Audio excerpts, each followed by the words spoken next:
bienvenue à ce deuxième épisode de Direction Tokyo. Puis j'ai le grand plaisir de m'entretenir aujourd'hui avec mon ami et collègue et il n'y a pas besoin de présentation, l'entraîneur-chef d'équipe nationale du Canada depuis déjà un bon bout de temps, depuis trois cycles olympiques, je pense, à peu près. Hein, c'est bien ça? Ouais, Hein?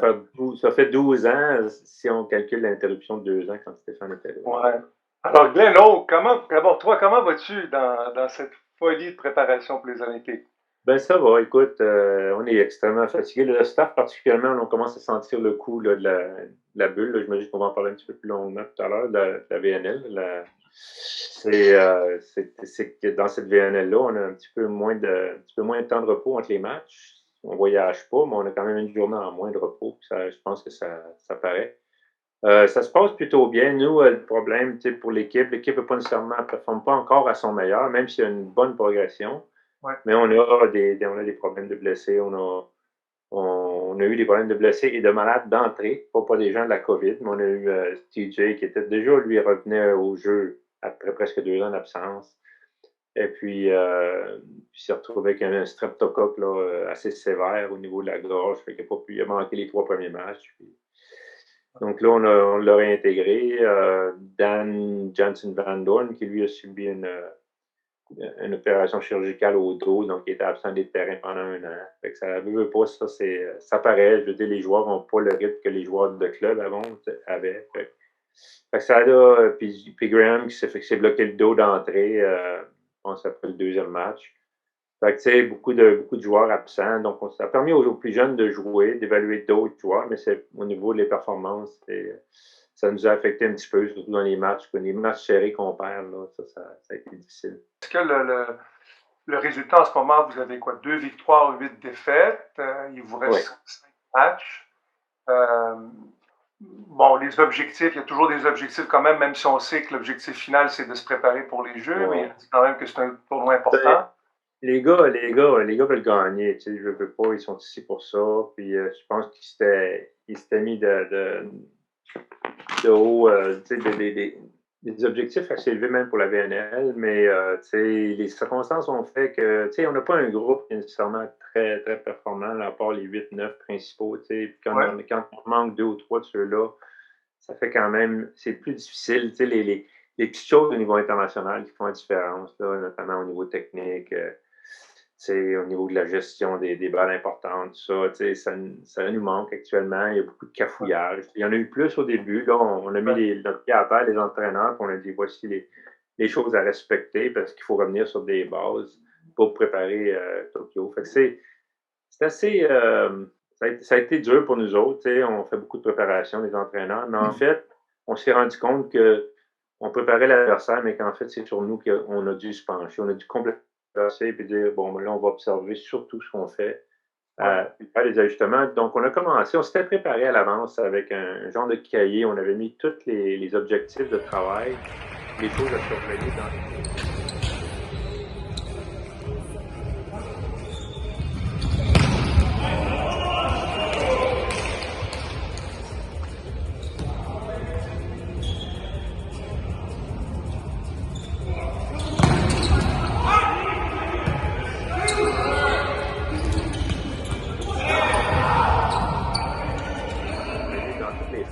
Ce qu'on a dit, OK, premier contact, donc service et la phase qui suit, bloc défense et transition.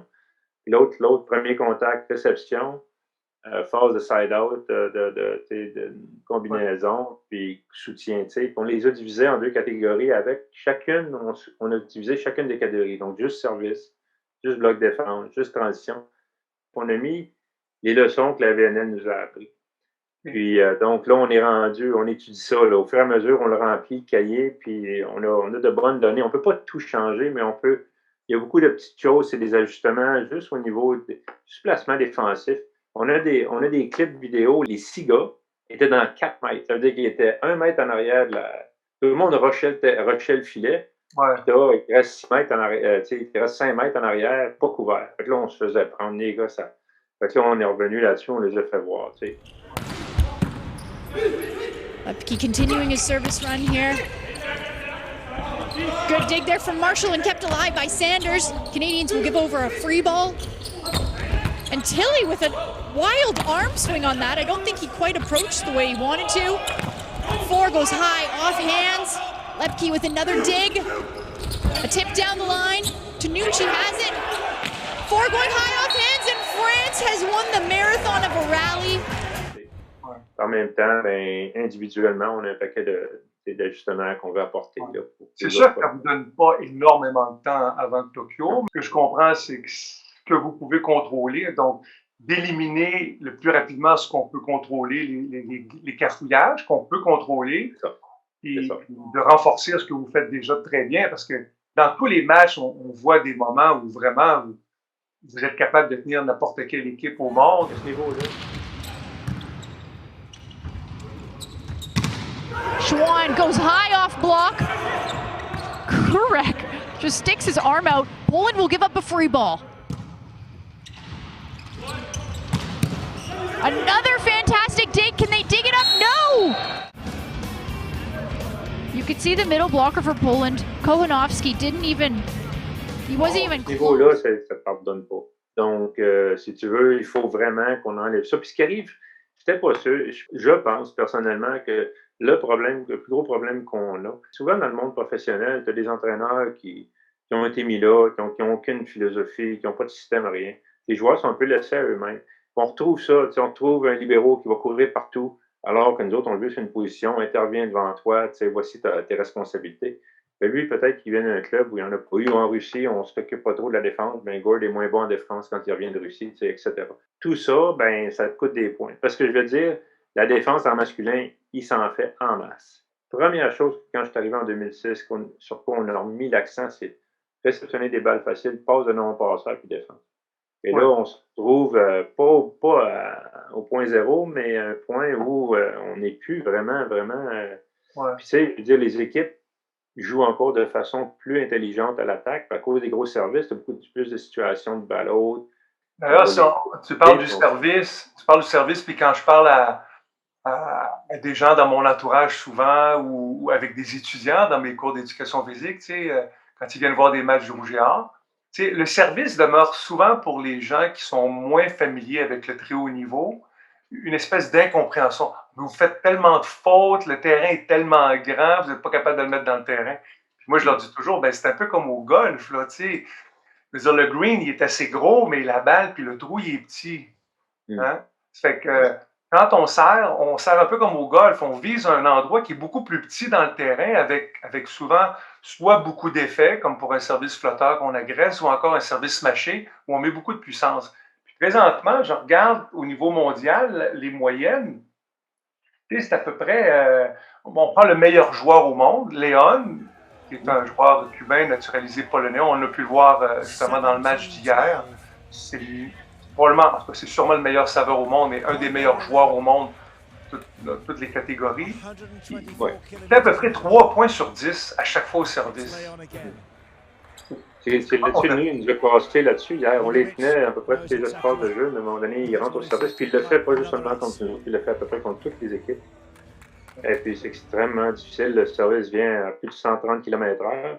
Nous autres, nos meilleurs serveurs, si tu veux, peuvent faire autour de 120. Là. Sharon, Nick, puis Arthur ont des fois des pointes autour de 120. He goes by Vernon Evans, but his jersey says Vernon. And ace for Canada.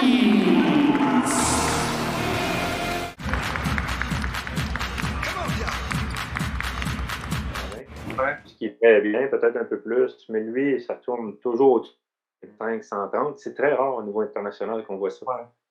Et puis, en plus d'avoir énormément de top spin, dès que la balle elle va tomber souvent. Tu sais, lui, il a un jeu d'à peu près de 3 mètres à partir de la ligne de fond en dedans où il peut mettre la balle. Fait que, tu sais, la vitesse.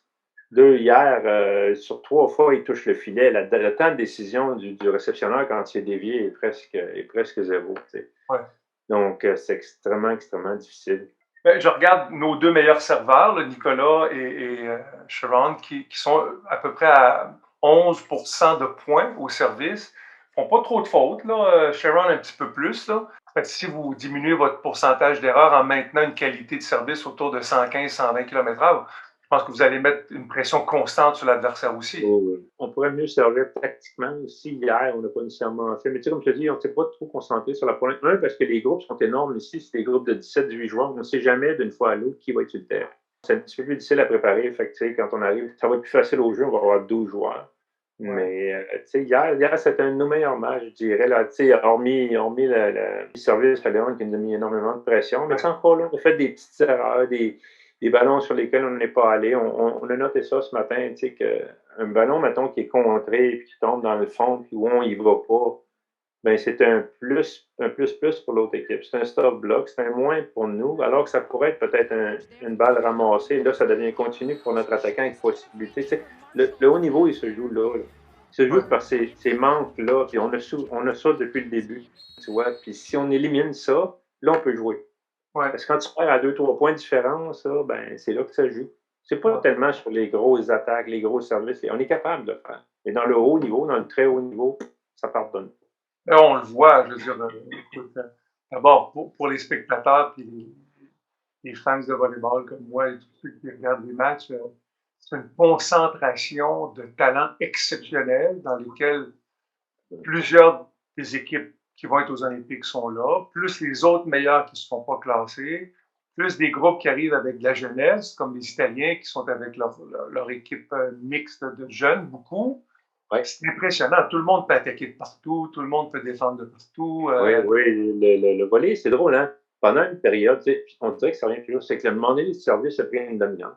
Mais l'humain s'adapte tout le temps. Fait que là, tu vois une certaine adaptation sur le service. En réception, les gens savent mieux gérer, les attaquants vont, tu sais, ils savent se sortir de situation. Fait que tu te dis, oui, le service augmente. Les gens, au niveau de la qualité des serveurs en termes de puissance, au niveau du placement, hier, là, Nicolas a un problème sur sa gauche quand il est en poste 5, ben, les Polonais l'ont aligné là toute la game. Fait que moi, j'ai dit à un moment donné, j'ai dit là, ils vont te chercher là, il faut que tu t'adaptes, il faut que tu ailles.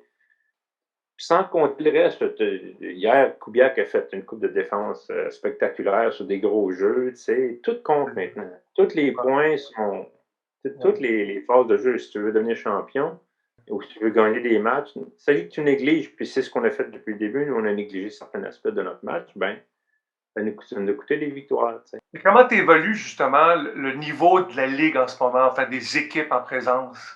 Bon, ça c'est, en fait, c'est qu'il y a des gens qui sont ici pour différentes raisons. C'est par exemple la Slovénie actuellement qui fait un très bon tournoi, eux autres vont finir à la fin du tournoi-là, puis après ça, ils ont un mois de vacances, puis ils s'en vont au championnat d'Europe.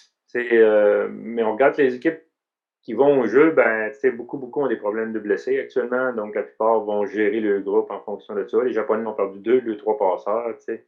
Oui, tout le monde se bat, mais c'est une compétition extrêmement exigeante pour les athlètes, extrêmement exigeante pour les entraîneurs, et là encore plus avec une journée de moins de repos. C'est vrai qu'on ne voyage pas, mais là, on se rend compte, nous autres, que déjà, le fait de voyager, ça nous change d'environnement. On se concentrait sur 3 équipes. On avait une journée de plus sur l'avion, on pouvait travailler plus 3 autres journées. Des fois, on se dit on ne voyage pas, oui, mais c'est peut-être un bien pour un mal, un mal pour un bien, en tout cas. Au niveau des équipes, c'est ça. Comme les Russes ont fait beaucoup rouler, il aurait pu peut-être lui jouer plus constamment avec ses starters, puis là, il est placé à peu près dans le milieu de tableau, 5-6e. Il aurait pu être dans les premiers, à mon avis, s'il avait joué toutes. Mais tu sais, lui non plus, il ne veut pas blesser. C'est Mikhailov, ça fait longtemps qu'il roule sa bosse. Il veut l'avoir préparé pour les jeux, donc il a fallu qu'il le ménage à un moment donné. Extrêmement, les entraîneurs, vous avez à jouer avec cette possibilité d'entraîner votre équipe avec une qualité de compétition préparatoire comme c'est rare d'avoir avant les Olympiques, mais en même temps, de jouer avec le risque justement de perdre certains athlètes, parce que comme le niveau est très élevé et que les athlètes, comme tu disais, ça frappe de plus haut, ça frappe plus fort, en même temps, on dirait qu'il y a comme un risque de blessure plus élevé aussi. Là, Il y a 3 matchs aussi.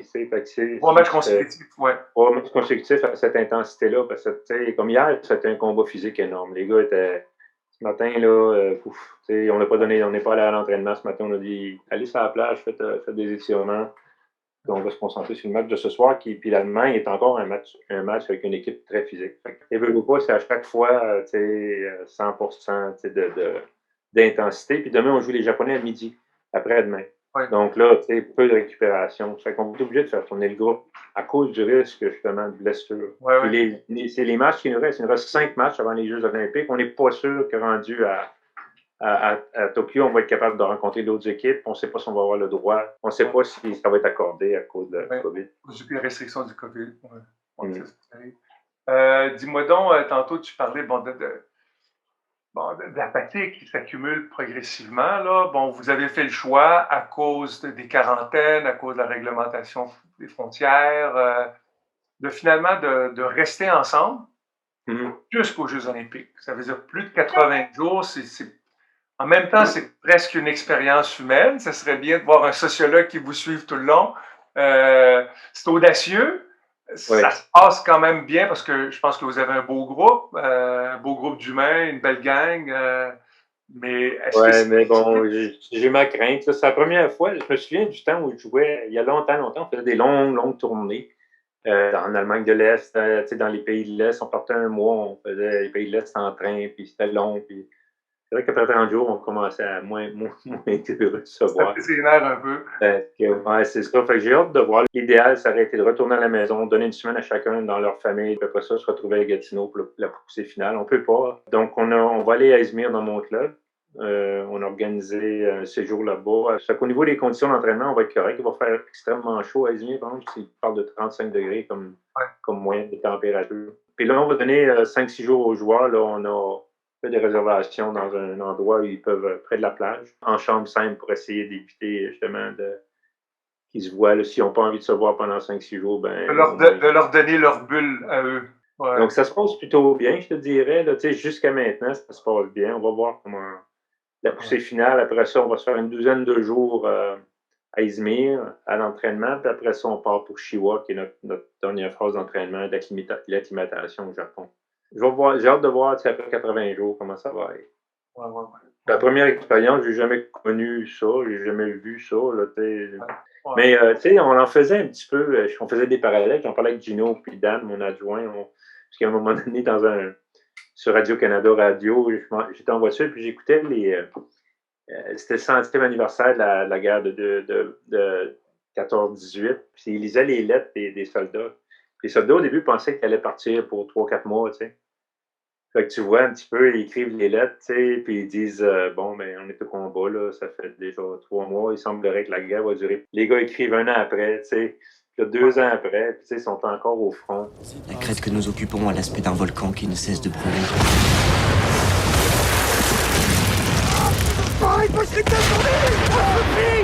On se replie, allez! Je n'ose pas vous dire ce qui se passe ici, de peur de vous rendre malade. La crête que nous occupons a l'aspect d'un volcan qui ne cesse de brûler en crachant la mort autour de lui.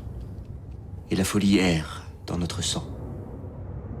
La difficulté qu'ils rencontrent, fait que je me disais, bon, on peut pas trop se plaindre, 80 jours, c'est pas si long que ça. Il y en a qui ont vécu plus que 80 jours, c'est sûr. Là. Ouais. J'aimerais terminer avec une dernière question. Oui. La question est assez simple, c'est comment est-ce qu'on continue de s'amuser au volleyball, de jouer le jeu de volleyball dans un contexte de pression, d'attente, puis dans toute cette folie de préparation olympique, là? C'est pas facile. Je te dirais que parce que c'est des professionnels, et parce que c'est des joueurs, ils gagnent le pain comme ça, ils sont habitués d'être dans des conditions, puis ils ont envie.